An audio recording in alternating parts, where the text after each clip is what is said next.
Hey everyone, this is Jesse with farmingseattle.com. Wanted to do a video on making cider really easily just by using the existing cap that comes with the apple juice, and these little like kombucha gaskets are what they called.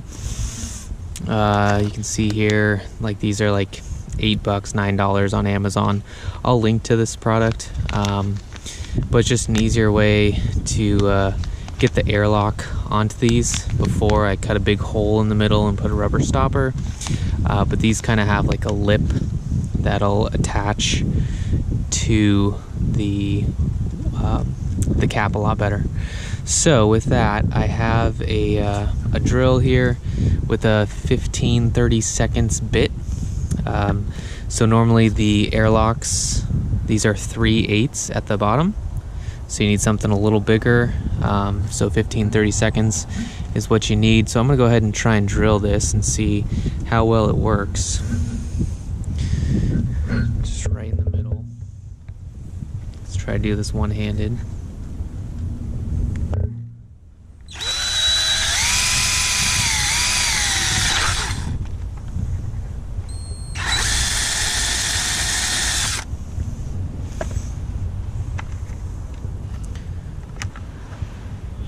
So not bad. And let's see if we can get this popped on. And I dropped that one. Oh, there it is. Angle this down.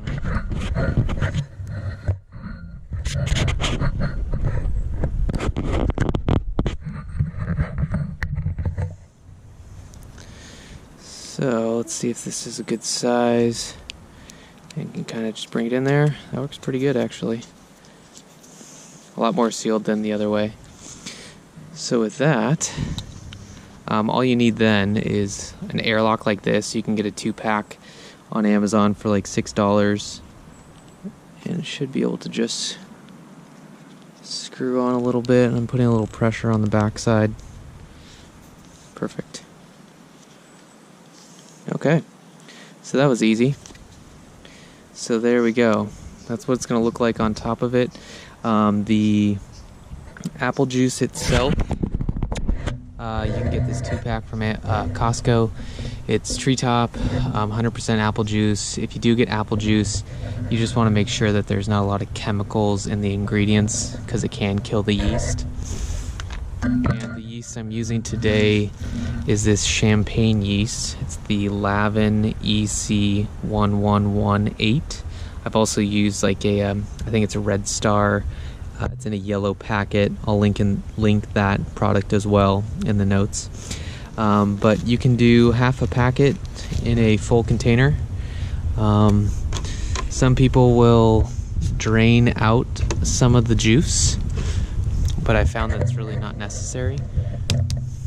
It will fizz up a bunch, and you'll have to clean out the airlock a few times, but your apple juice is at the very top, and so it just gives you more.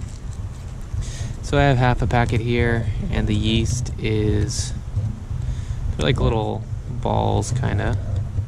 See if I can show you them. Right there. So we'll pour it in. We'll put the airlock on like so.